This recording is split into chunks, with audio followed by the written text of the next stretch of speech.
بسم اللہ الرحمن الرحیم۔ السلام علیکم۔ حلیمہ کی گود میں ہمارے حضور صلی اللہ تعالی علیہ وسلم مکہ سے 150 کلومیٹر دور ایک بستی تھی جس کا نام بنو سعد تھا۔ حضور صلی اللہ تعالی علیہ وسلم کی پیدائش کے ایک ہفتے کے بعد بنو سعد کی 10 عورتیں اپنی اپنی سواری لے کر مکہ کی طرف کسی دودھ پینے والے بچے کی تلاش میں نکلی۔ اس زمانے میں عورتوں کے لیے روزی کا یہی ایک ذریعہ تھا کہ وہ عورتیں مالدار گھرانوں کے بچوں کو اپنے گھر لا کر انہیں دودھ پلاتی، اور پھر جب وہ بچے تھوڑا بڑے ہو جاتے تو انہیں ان کے ماں باپ کو واپس کر آتی، اور اس کے بدلے میں ان بچوں کے ماں باپ دودھ پلانے والی عورت کو بہت زیادہ پیسہ اور تحفے دیتے تھے۔ اسی امید میں بنو سعد کی 10 عورتیں مکہ کی طرف اپنی اونٹنیاں لے کر چلی۔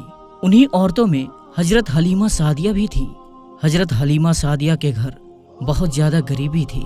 ان کے شوہر کو کوئی کام نہ ملتا، پھر بکری چرا کر انہی کے دودھ پر دن رات گزارا ہوتا تھا۔ حلیمہ سعدیہ کے گھر میں ایک اونٹنی بھی تھی، لیکن وہ بہت زیادہ کمزور ہو چکی تھی، کیونکہ بنو سعد قبیلے میں گھاس بھی بہت کم اگتی تھی، اس لیے جانوروں کو بھی صحیح سے چارہ نہیں مل پاتا تھا۔ حلیمہ سعدیہ اپنی اسی کمزور اونٹنی کو لے کر مکہ کی طرف ان 10 عورتوں کے ساتھ چل پڑی، تاکہ انہیں بھی کوئی دودھ پیتا بچہ مل جائے، جس کی وجہ سے ان کے گھر میں بھی 4 پیسے آنے لگے۔ حلیمہ سعدیہ کے ساتھ ان کا ایک دودھ پیتا بچہ اور ان کے شوہر تھے۔ ان عورتوں کی اونٹنیاں طاقتور تھیں، اس لیے وہ بار بار حلیمہ سعدیہ کی اونٹنی سے آگے نکل جاتی، اور پھر دور جا کر ان عورتوں کو ایک جگہ پر رکنا پڑتا، تاکہ حلیمہ سعدیہ کی کمزور اونٹنی بھی دھیرے دھیرے ان کے پاس پہنچ جائے اور ساری عورتیں ایک ساتھ مکہ پہنچیں۔ ان عورتوں کو بار بار حلیمہ سعدیہ کے لیے رکنا پڑتا تھا، اس لیے آخر ان عورتوں نے حلیمہ سعدیہ سے کہا کہ اے حلیمہ، تمہاری وجہ سے ہمیں بار بار رکنا پڑتا ہے، دھوپ بھی بہت تیز ہے، اس لیے اگر تم اجازت دو تو ہم نکل جائیں اور تم دھیرے دھیرے اپنی اسی اونٹنی سے آتی رہنا۔ حلیمہ سعدیہ بیچاری اس وقت کیا جواب دیتی؟ انہوں نے کہہ دیا کہ ہاں ٹھیک ہے، تم لوگ میری وجہ سے پریشانی مت اٹھاؤ، جاؤ تم سب نکل جاؤ، میں اپنے شوہر کے ساتھ دھیرے دھیرے آ رہی ہوں۔ 2 دن سفر کے بعد یہ 9 عورتیں پہلے ہی مکہ پہنچ گئی، اور مکہ میں جتنے بھی مالدار گھرانے تھے ان کے گھروں سے کوئی نہ کوئی دودھ پینے والا بچہ لے لیا۔ روایتوں میں آتا ہے کہ یہ 9 عورتیں سب سے پہلے ہمارے حضور صلی اللہ تعالی علیہ وسلم کے گھر آتی، لیکن جب معلوم ہوتا کہ اس بچے کا باپ نہیں ہے اور یہ بچہ یتیم ہے تو وہ اسے لینے سے انکار کر دیتی اور کہتی، ارے ہم اتنی دور سفر کر کے اس لیے آئے ہیں تاکہ بچے کے باپ سے ہمیں کچھ پیسے اور خرچہ مل جائے، یہ بچہ تو یتیم ہے، اس سے ہمیں کیا ملے گا۔ اس لیے ساری عورتوں نے ہمارے حضور صلی اللہ تعالی علیہ وسلم کو لینے سے انکار کر دیا اور مکہ کے مالدار بچوں کو لے کر چلی گئی۔ جب سبھی عورتوں نے حضور صلی اللہ تعالی علیہ وسلم کو لینے سے انکار کر دیا تو یہ بات حضرت آمینہ کے دل کو لگی، اور وہ اکیلی گھر میں بیٹھی اپنے اس چھوٹے بچے کو دیکھ کر رونے لگی، اور دل ہی دل میں سوچنے لگی کہ اے کاش آج میرے معصوم بچے کے باپ زندہ ہوتے تو میرے بچے کو بھی کوئی عورت اپنے گھر لے جاتی، اے کاش میرے شوہر زندہ ہوتے تو وہ میرے بچے کو گود میں لے کر بازاروں میں گھماتے اور اسے اچھے اچھے کھلونے دلاتے۔ حضرت آمینہ کے آنسو دیکھ کر شاید اس وقت اللہ تعالی حضرت آمینہ سے کہہ رہے ہوں گے کہ اے آمینہ، تم پریشان کیوں ہوتی ہو؟ اس بچے کے باپ اسے کھلونا لے کر نہیں دے پائے تو کیا ہوا؟ اس بچے کی تو ایسی شان ہوگی کہ میں آسمان کے چاند کو اس بچے کے لیے کھلونا بنا دوں گا، اور وہ انگلیوں کے اشارے سے چاند کے 2 ٹکڑے کر دے گا۔ اے آمینہ، اس بچے کے باپ اسے کیا بازاروں کی سیر کرواتے؟ آنے والے وقت میں دیکھنا، میں اس بچے کو آسمانوں پر بلا کر جنت کی سیر کراؤں گا۔ حضرت آمینہ خاموش پریشان بیٹھی تھی اور شاید یہی سب باتیں سوچ رہی تھی۔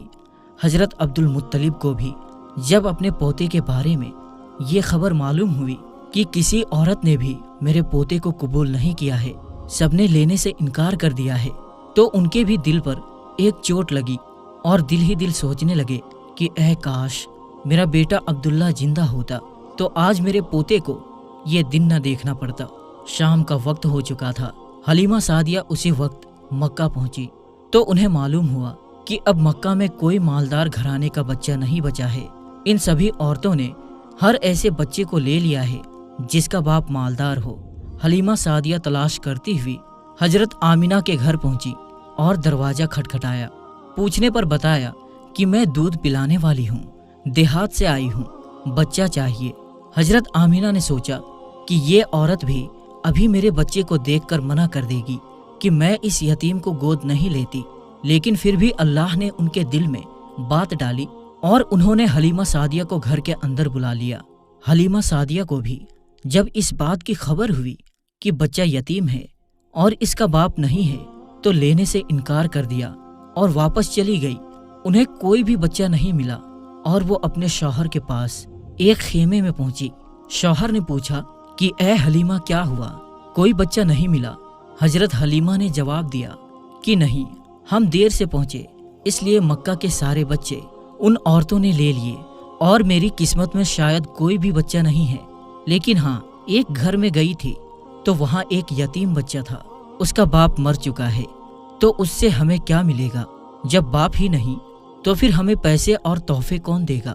اس لیے میں نے اس بچے کو لینے سے انکار کر دیا۔ رات کا وقت تھا، دونوں میاں بیوی خاموش بیٹھے تھے۔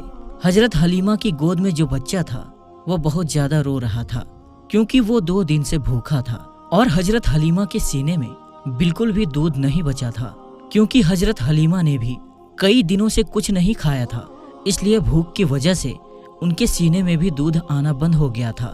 اچانک خاموشی توڑتے ہوئے ان کے شوہر نے اپنی بیوی حلیمہ سے کہا کہ اے حلیمہ، ویسے بھی ہمیں کوئی بچہ نہیں ملا ہے اور ہم اتنی دور کا سفر کر کے مکہ آئے ہیں، کل صبح ہمیں واپس جانا ہے، اس لیے میں مناسب سمجھتا ہوں کہ تم جاؤ اور اسی یتیم بچے کو لے کر آؤ۔ چلو ہمیں کچھ پیسے نہیں ملیں گے تو کیا ہوا، کم سے کم اللہ کی طرف سے کچھ ثواب ہی ملے گا کہ ہم نے ایک یتیم بچے کو پالا۔ خالی ہاتھ گھر لوٹتے ہوئے مجھے اچھا نہیں لگ رہا ہے۔ حضرت حلیمہ نے کہا کہ بات تو آپ صحیح کر رہے ہو، ٹھیک ہے، میں ابھی جا کر اس بچے کو لے آتی ہوں۔ اور پھر حضرت حلیمہ بی بی آمینہ کے گھر پہنچی۔ یہ دیکھ کر حضرت آمینہ بہت زیادہ خوش ہوئی کہ چلو میرے بچے کو کسی عورت نے قبول تو کیا۔ حضرت حلیمہ فرماتی ہیں کہ ذرا مجھے وہ بچہ تو دکھلاؤ۔ حضرت آمینہ نے زمین پر لیٹے ایک بچے کی طرف اشارہ کر دیا۔ اس وقت حضور صلی اللہ تعالی علیہ وسلم کے اوپر ایک کپڑا پڑا ہوا تھا۔ حضرت حلیمہ نے جیسے ہی وہ کپڑا ہٹا کر ہمارے حضور کا چہرہ دیکھا تو ان کا دل دھک سے ہو گیا۔ حضور صلی اللہ تعالی علیہ وسلم نے مسکراتے ہوئے حضرت حلیمہ کی انگلی پکڑ لی۔ ایسا خوبصورت بچہ اور اس کی اتنی پیاری سی مسکراہٹ دیکھ کر حضرت حلیمہ خود پر قابو نہ کر سکی اور اس بچے کو گود میں اٹھا کر سینے سے لگا لیا اور اسے پیار کرنے لگی۔ بچے کو سینے سے لگاتے ہی حضرت حلیمہ کو ایسی ٹھنڈک محسوس ہوئی کہ جو انہیں ساری زندگی میں نہیں مل سکی۔ پھر حضرت حلیمہ نے کہا کہ میں اس بچے کو ضرور لوں گی۔ حضرت آمینہ نے خوش ہو کر عبد المطلب کو بلوایا اور کہا کہ ایک عورت بچے کو لینے آئی ہے۔ یہ سن کر عبد المطلب بھی خوش ہوئے اور جلدی سے گھر پہنچے۔ حضرت حلیمہ سے پوچھا کہ تو کس قبیلے سے ہے؟ تو انہوں نے جواب دیا کہ بنو سعد سے ہوں۔ پھر پوچھا کہ تیرا نام کیا ہے؟ تو فرمایا کہ میرا نام حلیمہ سعدیہ ہے۔ یہ سن کر حضرت عبد المطلب نے خوش ہو کر کہا کہ واہ بھائی واہ، نیکی اور سادگی ایک ساتھ جمع ہو گئی۔ انہوں نے حضرت حلیمہ کی تعریف کی اور پھر فرمایا کہ تم میرے بچے کو لے جا سکتی ہو۔ حضرت حلیمہ جب بچے کو لے کر آگے بڑھنے لگی تو رک کر آمینہ سے کہا کہ اے آمینہ، میں دیہات میں رہنے والی ہوں، میں نے آج تک اس جیسا خوبصورت بچہ دیہاتوں میں نہیں دیکھا۔ حضرت آمینہ نے کہا کہ اے حلیمہ، تم دیہات کے رہنے والی ہو اور میں شہر کی رہنے والی ہوں، میں نے آج تک اس جیسا بچہ شہروں میں نہیں دیکھا۔ حضرت عبد المطلب پاس کھڑے تھے۔ انہوں نے کہا کہ اے حلیمہ، تم نے دیہات میں ایسا خوبصورت بچہ نہیں دیکھا، اور اے آمینہ، تم نے شہروں میں ایسا خوبصورت بچہ نہیں دیکھا، اور میں ملکوں کا سفر کیا کرتا ہوں، میں نے ملکوں میں ایسا خوبصورت بچہ نہیں دیکھا۔ اگر اس وقت حضرت جبریل موجود ہوتے تو شاید وہ یہ کہتے کہ اے حلیمہ، تم نے دیہاتوں میں ایسا خوبصورت بچہ نہیں دیکھا، اور اے آمینہ، تم نے شہروں میں ایسا خوبصورت بچہ نہیں دیکھا، اور اے عبد المطلب، تم نے ملکوں میں ایسا خوبصورت بچہ نہیں دیکھا، اور میں جبریل ساری دنیا کا چکر لگاتا ہوں، میں نے ساری دنیا میں ایسا خوبصورت بچہ نہیں دیکھا۔ اور اگر اس وقت اللہ تعالیٰ سے کوئی پوچھتا تو شاید اللہ تعالیٰ فرماتے کہ میں اس بچے کا پروردگار، میں ساری دنیا کا مالک، بادشاہوں کا بادشاہ، میں اس بچے کی قسم کھا کر کہتا ہوں کہ میں نے ساری مخلوق میں اس بچے جیسا خوبصورت کسی کو پیدا نہیں کیا۔ حضرت حسان نے ہمارے حضور صلی اللہ تعالیٰ علیہ وسلم کی تعریف کرتے ہوئے ایک بار فرمایا تھا کہ اے ہمارے حضور صلی اللہ تعالیٰ علیہ وسلم، آپ سے زیادہ حسین میں نے کسی کو نہیں دیکھا، اور آپ سے زیادہ خوبصورت انسان کسی عورت نے نہیں پیدا کیا۔ آپ تو ہر برائی سے پاک کر کے پیدا کیے گئے، آپ تو بالکل ویسے ہی پیدا کیے گئے جیسا آپ کو ہونا چاہیے تھا۔ حضرت حلیمہ سعدیہ حضور صلی اللہ تعالیٰ علیہ وسلم کو گود میں لے کر اپنے شوہر کے پاس پہنچی۔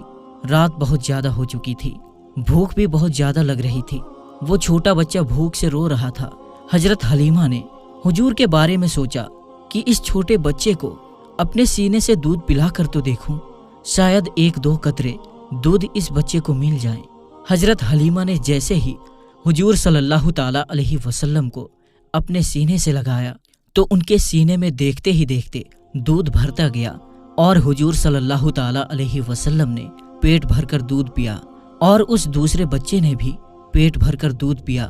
حضرت حلیمہ اور ان کے شوہر یہ دیکھ کر بہت حیران تھے کہ آخر یہ سب ہو کیا رہا ہے۔ پھر حضرت حلیمہ نے اپنے شوہر سے کہا کہ آپ یہ برتن لو اور باہر ہماری جو اونٹنی کھڑی ہے اس کے تھنوں میں جا کر دیکھو، شاید تھوڑا بہت دودھ نکل آئے تاکہ ہم لوگ بھی کچھ دودھ پی لیں اور اپنی بھوک مٹا سکیں۔ شوہر برتن کو لے کر باہر اس کمزور اونٹنی کے پاس پہنچے تو دیکھ کر حیران رہ گئے کہ اس اونٹنی کے تھن دودھ سے بھرے ہوئے تھے۔ انہوں نے اس کا دودھ نکالنا شروع کیا اور پورا برتن بھر لیا۔ جب وہ دودھ لے کر حضرت حلیمہ کے پاس پہنچے تو حضرت حلیمہ بھی حیران رہ گئی کہ ہماری اس کمزور اونٹنی کے اندر سے اتنا زیادہ دودھ کیسے نکلا۔ شوہر نے جواب دیا کہ اے حلیمہ، مجھے تو لگتا ہے کہ اس یتیم بچے کے ساتھ اللہ کی کوئی خاص مدد ہے، اس لیے ہمارے ساتھ ایسے ایسے عجوبے ہو رہے ہیں۔ حضرت حلیمہ نے حضور صلی اللہ تعالیٰ علیہ وسلم کو اپنے گلے سے لگاتے ہوئے کہا کہ ہاں، مجھے بھی لگتا ہے یہ میرا چاند سا پیارا بچہ ہمارے گھر کی ساری مصیبتوں کو ختم کر دے گا۔ سبھی لوگ دودھ پی کر سو گئے۔ صبح ہوئی تو شوہر نے اپنے قبیلے بنو سعد کی طرف لوٹنے کی تیاری شروع کر دی۔ وہ 9 عورتیں پہلے ہی جا چکی تھیں اور بہت دور نکل چکی تھیں۔ شوہر پہلے اونٹنی پر بیٹھ گئے اور پھر خود اپنی بیوی کو اپنے پیچھے اونٹنی پر بٹھایا۔ ہمارے حضور صلی اللہ تعالیٰ علیہ وسلم اس وقت حضرت حلیمہ کی گود میں تھے۔ ان کے شوہر اونٹنی کو بار بار کھڑا کرنے کی کوشش کر رہے تھے، لیکن وہ اٹھنے کا نام ہی نہیں لے رہی تھی۔ پریشان ہو کر شوہر نیچے اترے تو وہ اونٹنی ایک دم سے کھڑی ہو گئی۔ شوہر بہت زیادہ حیران ہوئے اور پھر سے اونٹنی پر آگے بیٹھ کر اسے چلانے کی کوشش کرنے لگے تو وہ پھر سے بیٹھ گئی اور اٹھنے کا نام ہی نہیں لے رہی تھی۔ شوہر کو کچھ شک ہوا اور انہوں نے حضرت حلیمہ سے کہا کہ اے حلیمہ، تم اس بچے کو لے کر آگے بیٹھو اور میں تمہارے پیچھے بیٹھتا ہوں۔ حضرت حلیمہ حضور صلی اللہ تعالیٰ علیہ وسلم کو لے کر جیسے ہی آگے بیٹھی تو وہ اٹھنی اٹھ کر کھڑی ہوئی اور اس نے زمین پر سر رکھ کر 3 بار سجدہ کیا اور اللہ کا شکر ادا کیا کہ تو نے مجھے حضور صلی اللہ تعالیٰ علیہ وسلم کی سب سے پہلی سواری بنا دیا۔ اور پھر اس اونٹنی نے ایک دوڑ لگائی اور بہت تیز چلنے لگی۔ حلیمہ سعدیہ اور ان کے شوہر حیران تھے کہ یہ تو وہی اونٹنی ہے کہ جسے لے کر ہم آئے تھے اور جو چلنے کو ترستی تھی، اب اسے کیا ہو گیا ہے کہ یہ اتنی تیز دوڑ رہی ہے۔ کچھ ہی وقت گزرا کہ اس اونٹنی نے دوڑتے ہوئے ان 9 عورتوں کو پا لیا اور تیزی سے چلتے ہوئے ان کے پاس سے گزری تو ان عورتوں نے حیرانی سے پوچھا کہ اے حلیمہ، کیا تم نے سواری بدل دی ہے؟ تو حضرت حلیمہ نے جواب دیا کہ میں نے سواری نہیں بدلی، بلکہ اس سواری کا سوار بدل چکا ہے۔ سب سے پہلے حلیمہ سعدیہ ہی اپنے محلے بنو سعد میں پہنچی۔ حضرت حلیمہ سعدیہ فرماتی ہیں کہ اس دن میرے پورے محلے سے گلابوں کی خوشبو آ رہی تھی۔ سارے محلے والے حیران تھے کہ آخر یہ خوشبو کہاں سے آ رہی ہے۔ یہ اللہ کی طرف سے ہمارے حضور کا اس قبیلے میں استقبال ہو رہا تھا۔ تو میرے دوستو، آج کی اس ویڈیو میں بس اتنا ہی۔ ہم ملتے ہیں پھر ایک نئی اور اچھی ویڈیو کے ساتھ۔ تب تک کے لیے السلام علیکم، اللہ حافظ۔